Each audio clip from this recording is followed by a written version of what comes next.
আমি তার বিনিময় চাই না, আমি তার কোনো বদলা চাই না, কেবল চাই তোমাদের নিকটে একটা জিনিস, আমার আহলে বায়াতের ভালোবাসা।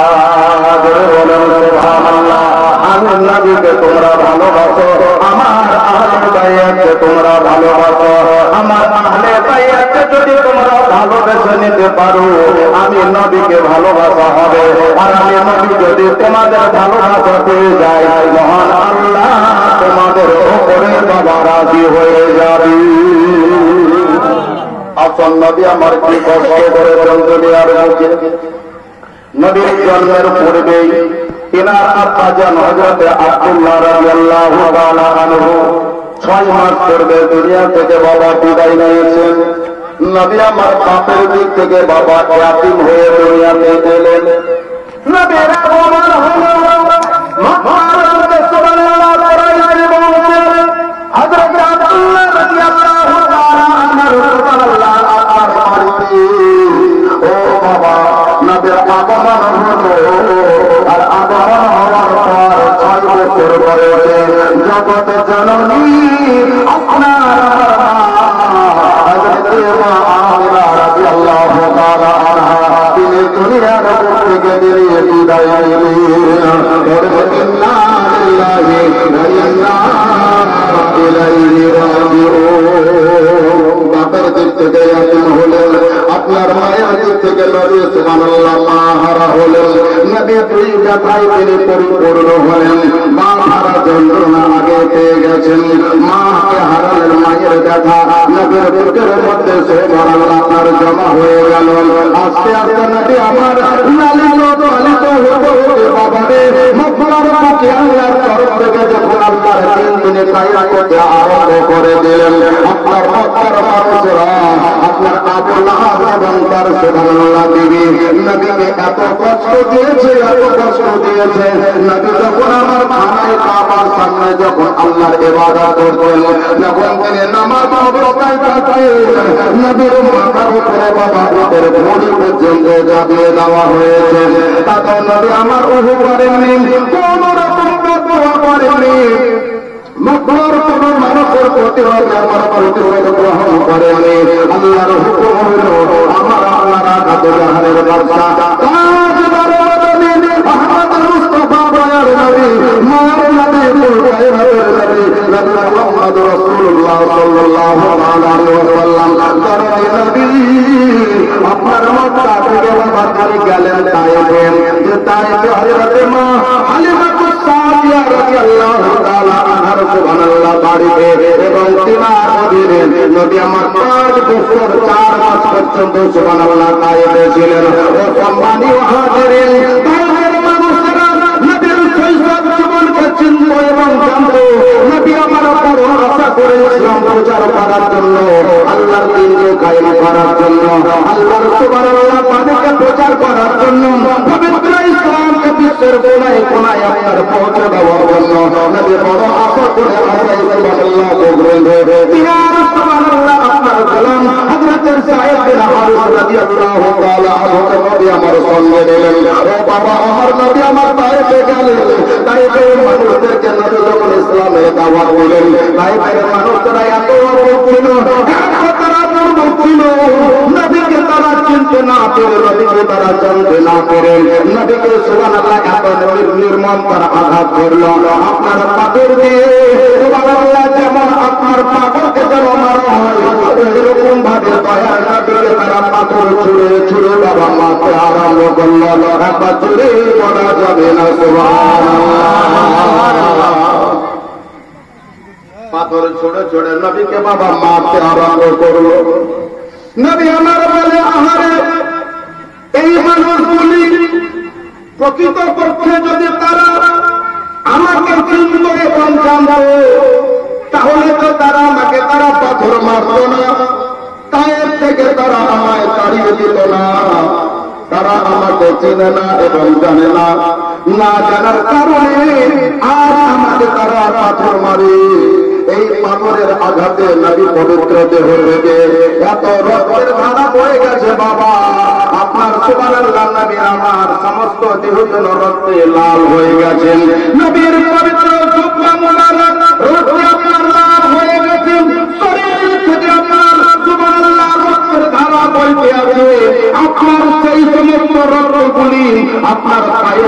গড়ে তুলেছি নবী পাকের চরম মুবারকের সাথে আর নবী পাকের পায়ের তলার সাথে বাবা রক্ত ছিটকে লেগে গেছেন।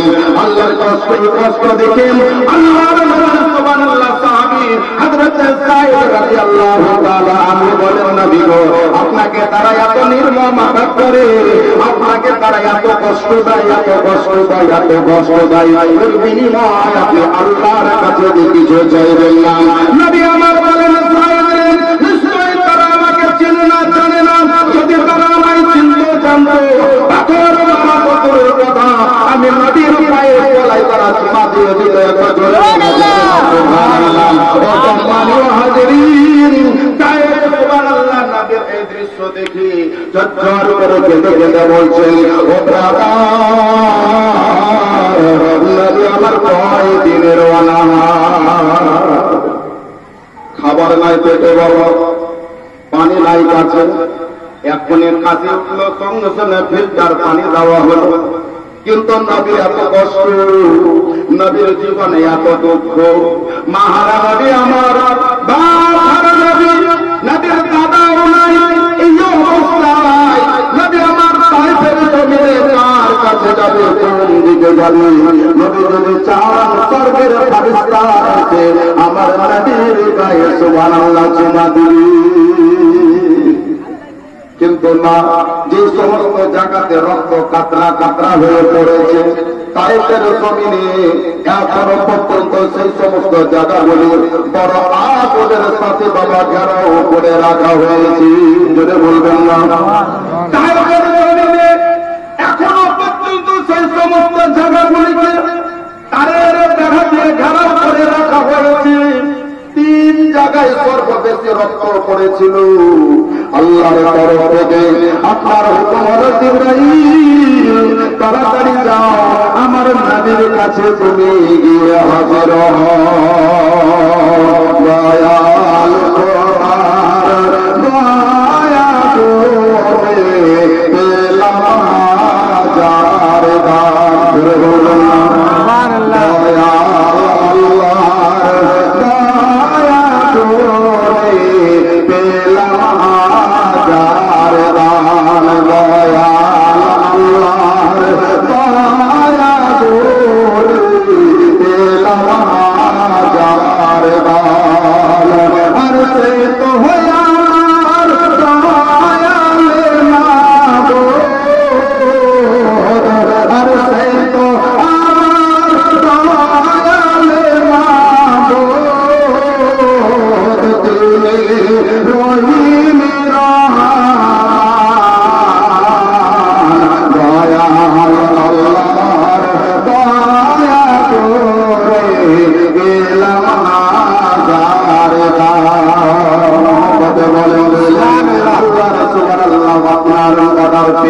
আপনার মালাইকা জিনার নাম হযরত জিবরিল আমিন আলাইহিস সালাতু ওয়াস তাসলিম, যিনি হলেন সরাসরি তিনি আল্লাহর বাহক।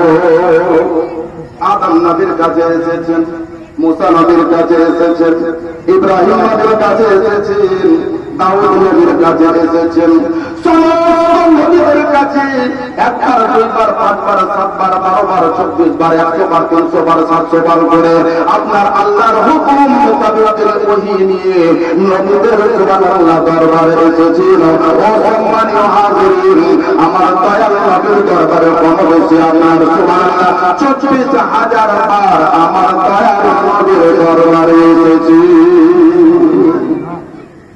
জিবরিল আল্লাহ বলতে আছেন, হুজুর আল্লাহর হুকুমে আপনার নিকটে এলাম, এই তাইফের মানুষেরা আপনাকে এত কষ্ট দিল, আপনার পবিত্র নূর বদন থেকে তারা রক্ত ঝরিয়ে দিল, আপনাকে খানা দিল না, পানি দিল না, আত্মা দিল না, তাড়িয়ে দিল।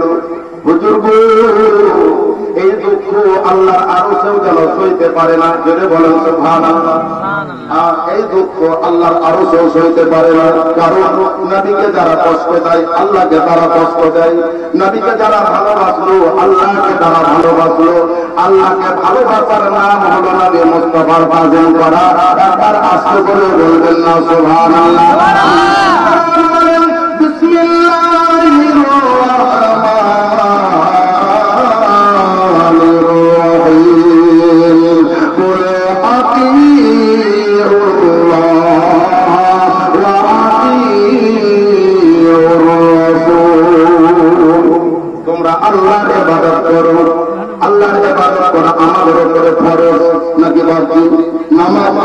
উপরে ফরজ, রমজান মাসের রোজা আমাদের উপরে ফরজ। তাই বলে সবার উপরে নয়, যারা সুস্থ বালিকা নাবালকের উপরে রোজা ফরজ নয়, পাগলের উপরে রোজা ফরজ নয়, রাস্তার চলমান মুসাফিরের উপরে রোজা ফরজ নয়। ও আপনি সুস্থ সবল একজন যোগ্য মানুষ, আপনার উপরে রমজান শরীফে রোজা ফরজ। বলুন সুবহানাল্লাহ। আপনার রোজা ফরজ, মালদার ব্যক্তি যদি হয়ে থাকে তার উপরে যাকাত ফরজ, তার থেকে যদি বেশি মাল থাকে তার উপরে আপনার হজ ফরজ। আসলে বলতেছিলাম এই অবস্থায় এই সমস্ত ইবাদতগুলি করার নাম হলো আল্লাহকে ইবাদত করা। আমার আল্লাহ পাক বলতে আছেন তোমরা আমার ইবাদত করো, আর আমার ইবাদতের পাশে পাশে আমার নবী মুস্তাফার তোমরা তাজিম করো। আমার নবীর প্রতি তোমরা আতাত করো, আমার নবীকে তোমরা সালাম জানাও, আমার নবীকে তোমরা ভালোবাসো, নবীর সামনে তোমরা বেশি বেশি করে দরুদ পড়ো। যে দরুদ সুবহানাল্লাহ আমি আল্লাহ নিজে পড়ি, জোরে বলেন সুবহানাল্লাহ। যে দরুদ আমি আল্লাহ নিজে পড়ি, কেবল মানুষ পড়ে না, ফেরেশতা পড়ে না। কোরআনের শরীফ সূরা আহজাব 22 পারা আমার আল্লাহ ঘোষণা করেন, বিসমিল্লাহির রহমানির রহিম, ইন্নাল্লাহা ওয়া মালাইকাতাহু ইউসাল্লুনা আলান নবী ইয়া আইয়ুহাল্লাযীনা আমানু সাল্লু আলাইহি ওয়া সাল্লিমু তাসলিমা। বলা যাবে না?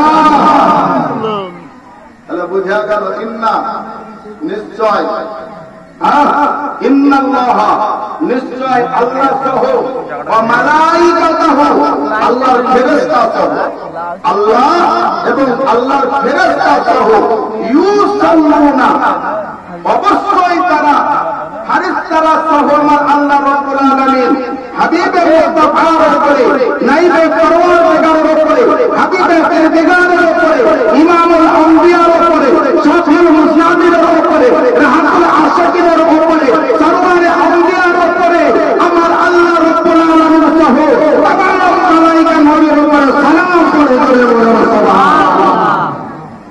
আচ্ছা বলুন বাবাজি, আমাদের কাবা কোথায়? আমাদের কাবা, জি আমাদের কাবা হলো কিবলার দিকে। হ্যাঁ, যেদিকে কাবা আছে সেটাই হলো আমাদের কিবলা, তাই তো নাকি বললেন?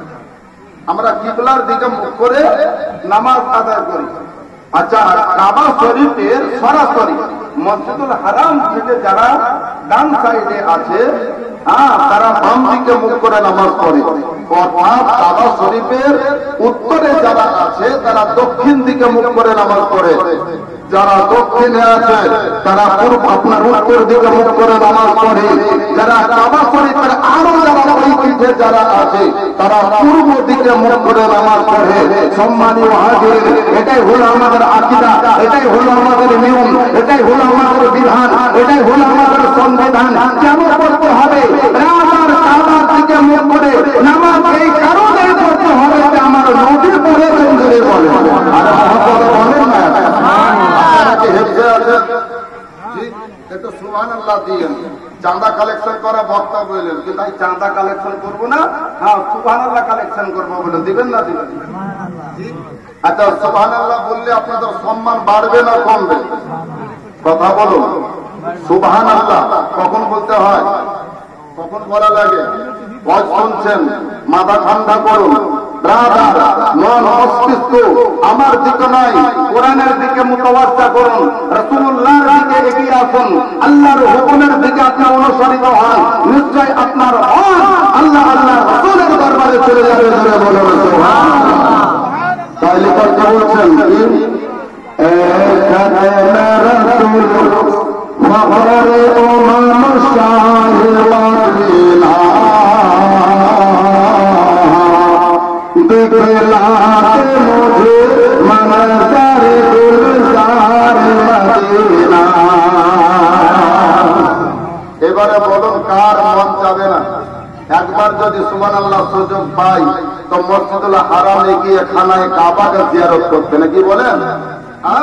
আল্লাহর কাবাকে যদি একবার ইমানের আলোতে চুমা দিতে পারি, তাহলে ব্রাদার আপনার জীবন ধন্য হয়ে যাবে। আপনার জীবন যদি এই জগতে ধন্য হয়ে যায়, কবরে গিয়ে মুনকার নাকি সুবহানাল্লাহ আপনাকে সালাম করবে। জোরে বলবেন না? কবরে গিয়ে এদিকে আসুন, এদিকে আসুন, কত দূরে দূরে আপনাকে দেখে আমার হবু ভাইরা ভাইয়ের মতো লাগছে। কি নাম? সাহিলটাকে আপনার ছেলে 100 টাকা দিয়েছে, আর আপনি বলবেন না অসুবিধা আছেন তো? সাহিল দিয়ে আছে, সাহিলের বাপও দে, আপনি 500 টাকা দেন না, বুঝলেন তো? মাশাআল্লাহ, সাহিল সে তো খানো আছে ওইখানে। আল্লাহ দেখা শুরু করে বলেন সাহিল খান আপনার 100 টাকা দিয়েছে, তার বাপ বলেন 500 টাকা দিবে ইনশাআল্লাহ বললেন। হ্যাঁ দিব বলেছে, তখন দিবে নাকি বলেন? কালেকশনটা কেন হবে এখানে?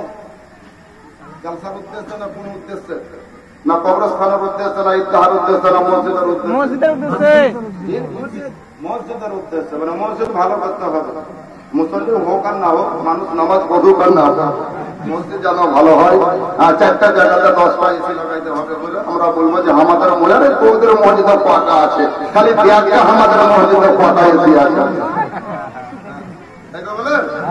জি ব্রাদার, এক মাস্টার সাহেবের কিছু মনে করিয়েন না, ওয়াজের ভিতরে কিছু পয়েন্ট থাকে। মাস্টার সাহেব, আমরা হয়তো এই কথাগুলো বলি, কিন্তু খবরদার অনুরোধ করছি যে বাবা মাইন্ড নিয়েন না। এক মাস্টার সাহেব করোনার আগে বললেন চাকরি পেয়েছে, তো ওর বাপকে জিজ্ঞাসা করতে, হ্যাঁ গো তোমার বেটার বেতন কত? বলছে আর কি বলবো, ৭০,০০০। কি বললেন? ৭০,০০০। মানে ৭০,০০০ টাকা তো খুশি তো, আর ভাষাতে তাই বলছে, এখন তোমার দাদা এখন কত বেতন পায়? এরকম কথা বলেন অনেকে। আরে হাঁটি না বলেন আমাকে, আমি ন্যায্য কথা বলতে এসেছি, খাঁটি কথা বলতে এসেছি, নগদ কথা বলতে এসেছি। মানে এত ছোট করে বলছে কথাটা, আর ওর কাছে যেন কেউ কিছু চাহিতে না পারে। মানুষটা তো জানা বলছে যে হ্যাঁ গো শুনলাম আপনাদের গাঁতে বলে একটা ভালো মৌলবি এসেছে, বলে হ্যাঁ গো মৌলবিটার হাতে বলা, হ্যাঁ বলাতে মাইক লাগে না বুঝলেন, বুঝলেন তাই নাকি? বলে হ্যাঁ, তো কত বেতন দেন বাবা? আর আগে মৌলবি যে ছিল তো 2-2,500 ছিল, তো এই মৌলবিটা সে তো বললো 7,000 টাকা না হলে আমি লাগবো না। সবটা আপনি করুন, আর বেটার মাহিনা বলেন ৭০,০০০ বলছে, এমনি করে বলে মানে প্যারামালা মুরগির মতন গলা বাড়ানো। আর মৌলবীর মেহাইনা বলে ৭,০০০ বলছে, ৭,০০০। বলে যে বাবাজি আপনি আপনার বেটার বেতনের কথা বলে ৭০,০০০ এমনি করে বলছেন, আর মৌলবীর বেলানে ৭,০০০ টেনে বলছেন, মনে হচ্ছে আপনার কাছে সুবহানাল্লাহ কারি সাহেব ফেল, এত আপনি কেরাত করে বলছেন ব্যাপারটা। বলছে আমার বেটা ৭০,০০০ পেতে পারে, বরকত নাই, মৌলবীরটা তো বরকত আছে। বলছেন না সুবহানাল্লাহ, মৌলবীর আপনাদের বরকত আছে। এই বেটা আরো চালাক বললেন, তাহলে তাই হোক, মৌলবীর ৭,০০০ যখন বরকত আছে, তা মৌলবী তো তুমি লাও, তোমাটা মৌলবীকে যাও।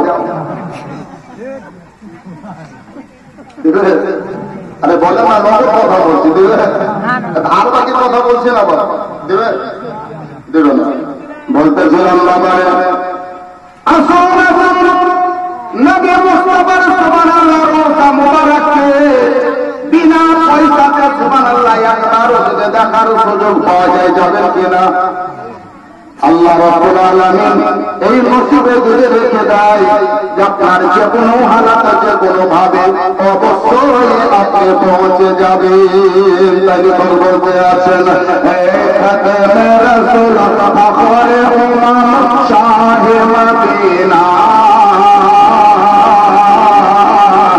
দিখলাতে মুঝে মনজর গুলজার মদিনা, গুলজার মদিনা।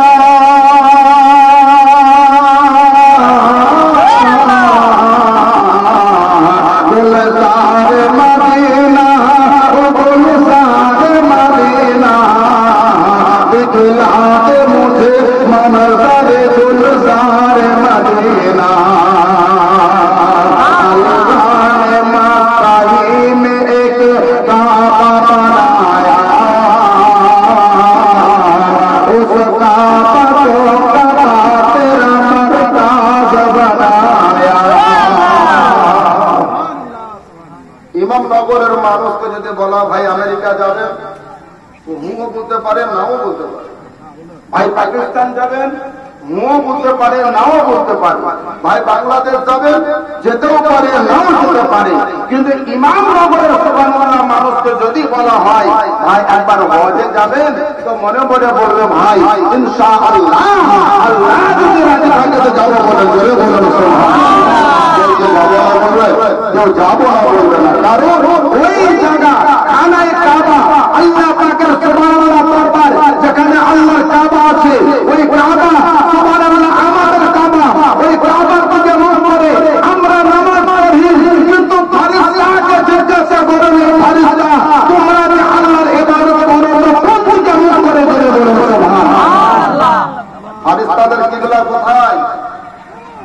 মানুষের কাবা তো কাবা, মানুষের কিবলা তো কাবা, কিন্তু ফারিস্তাদের কিবলা বাইতুল মামুর। জোরে বলে বাইতুল মামুর। বাইতুল মামুর কোথায় আছে? জি, বাইতুল মামুর আসমানের উপরে, ঠিক কাবা যেখানে একদম সোজাসুজি ওইখানে, ওই বাইতুল মামুরে আল্লাহর ফারিস্তারা তারা আল্লাহর নামে, আল্লাহর রাসূলের নামে তারা ইবাদত করে। জোরে বলুন সুবহানাল্লাহ। আল্লাহ বলতে আছেন আল্লাহ ने मक्काही में एक काबा बनाया, उस काबा को काबा तेरा मरकाज बनाया। अल्लाह ने मक्काही में एक काबा बनाया, उस काबा को काबा तेरा मरकाज बनाया। हर साल में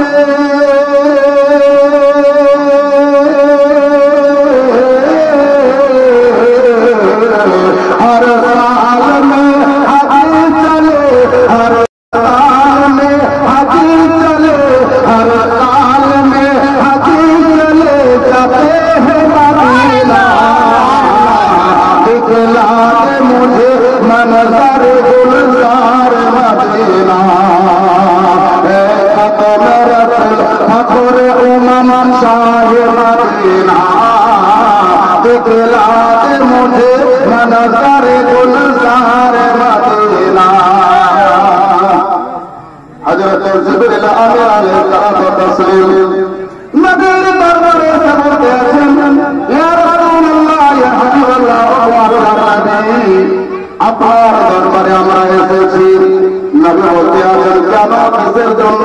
বলে ইয়া রাসূলুল্লাহ, তাইফের মানুষেরা নির্মম আপনার উপর জুলুম করেছে, অত্যাচার করেছে। এই জুলুম আপনার প্রতি করেছে, আল্লাহর তরফ থেকে হুকুম হয়েছে নাকি আপনি যদি আমাদেরকে অর্ডার করেন, আপনি যদি আমাদেরকে অনুমতি দেন, আপনার যদি আমরা সুবহানাল্লাহ ইজাজত পেয়ে যাই, আপনি কোই পাহাড়ের মাঝখানে বসে আছেন যে নবীর জোরে বলুন সুবহানাল্লাহ। জিবরিল আমিন যে জায়গাতে বাবা অবতীর্ণ হয়েছিলেন, ওই জায়গা পর্যন্ত নিজের চোখে দেখেছে। জোরে বলেন একেবারে চারি মাথায় দুইজন আপনার জালেম যারা নবীর উপরে সুবহানাল্লাহ সর্বপ্রথম আগুন মেরেছিল, তারা দুই ভাই। নবীর মুআজিজা বলে আপনি দেখতে পান না, নবীর কারিশমা বলে আপনি দেখতে পান না। চলে যান সুবহানাল্লাহ তাইফের ময়দানে, ওই আপনার দুই ভাইয়ের বাড়ি এখনো পর্যন্ত আমার আল্লাহ হেফাজত রেখেছে। পাথর মেরেছিল বলেন সর্বপ্রথম পাশাপাশি দুটো বাড়ি, মাটির দেওয়াল, যেমন আমাদের মাটির দেওয়াল আছে ওই রকম মাটির দেওয়াল পাশাপাশি এখনো পর্যন্ত দুই জালিমের বাড়িতে নবীর সুবহানাল্লাহ দিওয়ানাকে দেখাবার জন্য, নবীর মুআজিজাকে আপনার কিয়ামতের সকাল পর্যন্ত সুবহানাল্লাহ জাহির করার জন্য तमाम বিশ্বের নবীর মুসলমানের সুবহানাল্লাহ আপনার চোখে দেখাবার জন্য আমার আল্লাহ রব্বুল আলামিন আজও পর্যন্ত তাইফের সদরে মুশরিক রাসূলের সৃষ্টি রেখেছে। বলে সুবহানাল্লাহ। মাশাআল্লাহ। আমরা বলেন নবীকে ভালোবাসি, আমরা বলেন নবীর মুআজিজা দেখতে পাই না। আরে নবীর মুআজিজা আপনি ঘরে বসে কেমন করে দেখবেন? আপনাকে নবীর দরবারে যেতে হবে। সুবহানাল্লাহ। যে কারণে বলা হয় মোহাম্মদ খোদা नहीं है मगर খোদা से कभी जुदा नहीं है। আপনার আমার নবী খোদা নয়, কিন্তু খোদা থেকে নবী দূরে নয়। খোদার ঠিকানা যদি পাওয়া গেছে, নবীর ওসিলাতে পাওয়া গেছে বলে বলুন সুবহানাল্লাহ। জি, আপনারা সরাসরি ইসলামকে পেয়েছেন, নবীর কলেমাকে আপনারা কিভাবে পেয়েছেন? আরে নবীর মারফতই তো নবী এসেছেন, আপনাকে কালেমার দাওয়াত দিয়েছেন। আচ্ছা আসুন, আমার অজ চলছে, কিছু শিক্ষামূলক কথাও চলছে। আচ্ছা আদম নবীর কলেমার নাম কি বাপ? এটা কথা বলো যে আদম নবীর কলেমা এটা বলতে পারেন? আপনি কেন বলবেন হুজুর? আপনি তো সবাইকে শিখাচ্ছেন বলবেন। আদম নবীর কলেমা হাই মুসলমান লা ইলাহা, বলুন আমার সাথে বলুন, লা ইলাহা ইল্লাল্লাহ। আদম সফিউল্লাহ। মুসা নবীর কালেমা লা ইলাহা ইল্লাল্লাহ, মুসা কালিমুল্লাহ। ঈসা নবীর কালেমা লা ইলাহা ইল্লাল্লাহ, ঈসা রূহুল্লাহ। কত নবী এসেছেন দুনিয়াতে? মোট 1 লক্ষ অথবা 2 লক্ষ 24,000 নবী রাসূল পয়গম্বর দুনিয়াতে এসেছেন। তার মাঝে সমস্ত নবীর মাঝে 315 জন রাসূল এসেছেন। জোরে বলবেন সুবহানাল্লাহ। বললাম আরে বলুন বলুন, কথা বলুন, কথা না বললে লাইন আসবে না, আপনাকে মজাই লাগবে না। 315 জন রাসূল এসেছেন দুনিয়াতে। সমস্ত রাসূলের নেতা হলেন আমার নবী মুস্তাফা, সমস্ত নবীদের নেতা হলেন আপনার নবী মুস্তাফা, সমস্ত আম্বিয়ার লিডার হলেন দয়ার নবী, খোদার নবী, নবী মুহাম্মদুর রাসূলুল্লাহ। যারা বলবেন লাগাতার। আচ্ছা কোন নবীর কলেমা থেকে লেখা আছে লা ইলাহা ইল্লাল্লাহ? আদম রাসূলুল্লাহ আছে। মুসা নবীর কলেমাতে আছে লা ইলাহা ইল্লাল্লাহ, মুসা রাসূলুল্লাহ আছে। ঈসা নবীর কালেমাতে আছে লা ইলাহা ইল্লাল্লাহ, ঈসা রাসূলুল্লাহ আছে। কোন নবীর কলেমা থেকে রাসূলুল্লাহ ব্যবহার করা হয়েছে আপনার নবী ছাড়া? না। জি না, জি আপনার নবী ছাড়া, আপনার নবী ছাড়া, আমার নবী ছাড়া, দয়ার নবী ছাড়া, ইমামুল আম্বিয়া ছাড়া, শাফিউল মুজনাবিন ছাড়া, আমিনার লাল ছাড়া, আব্দুল্লাহর গোলাম ছাড়া, আব্দুল মুত্তালিবের কলেজার টুকরা নবী মুহাম্মদ রাসূলুল্লাহ সাল্লাল্লাহু আলাইহি ওয়াসাল্লাম ছাড়া কোন নবীর কালেমা রাসূলুল্লাহ বলা হয়নি। বলেন সুবহানাল্লাহ। আদম নবীকে বলা হয়েছে সফিউল্লাহ, মুসা নবীকে বলা হয়েছে কালিমুল্লাহ, ঈসা নবীকে বলা হয়েছে রূহুল্লাহ, আর আল্লাহর নবীকে বলা হয়েছে রাসূলুল্লাহ। বলেন সুবহানাল্লাহ। আপনার নবীকে বলা হয়েছে কি বলা হয়েছে? বলুন বলুন, একটু কথা বলুন। রাসূলুল্লাহ বলা হয়েছে, রাসূলুল্লাহ। এই রাসূলুল্লাহ বললেন কেবল আপনি পড়েছেন? আসুন আকীদার দিকে আসুন, আকায়েদের দিকে ফিরে আসুন। আর রাসূলুল্লাহ কালেমা কেবল কি ভারতের মানুষ পড়েছে? না, পড়েনি। বাংলাদেশের মানুষ পড়েছে, শুধু তাই পড়েনি। পাকিস্তানের মানুষ পড়েছে, তাই পড়েনি। সারা বিশ্ব ব্রহ্মাণ্ডের যারা ঈমান এনেছে, যারা কালেমার অধীনে যারা চলে এসেছে, তারাই পড়েছে লা ইলাহা ইল্লাল্লাহ মুহাম্মাদুর রাসূলুল্লাহ। কিন্তু আদম নবীকে জিজ্ঞাসা করুন, আদম নবী আপনি তো নবী হয়ে দুনিয়াতে এসেছেন, আপনার উম্মতকে পড়িয়েছেন লা ইলাহা ইল্লাল্লাহ, আদম সফিউল্লাহ, কিন্তু আপনি কি পড়েছেন? তা আদম নবী বলবে আমার উম্মতকে পড়িয়েছি লা ইলাহা ইল্লাল্লাহ, আদম সফিউল্লাহ, আর আমি নিজে পড়েছি লা ইলাহা ইল্লাল্লাহ মুহাম্মাদুর রাসূলুল্লাহ। জিজ্ঞাসা করুন তো মুসা নবী বলবে আমি সুবহানাল্লাহ আমার উম্মতকে পড়িয়েছি লা ইলাহা ইল্লাল্লাহ, আর মুসা কালিমুল্লাহ, আর আমি মুসা নিজে পড়েছি লা ইলাহা ইল্লাল্লাহ মুহাম্মাদুর রাসূলুল্লাহ। আমার নবীকে জিজ্ঞাসা করুন ইয়া রাসূলুল্লাহ আপনার কলেমা কি ছিল? জোরে বলেন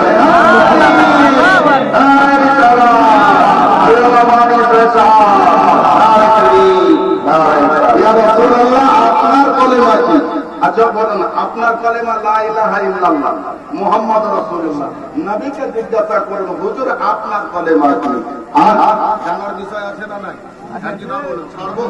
ছাড়বো বাবা, প্রতিদিন 3 ঘন্টা চলছে।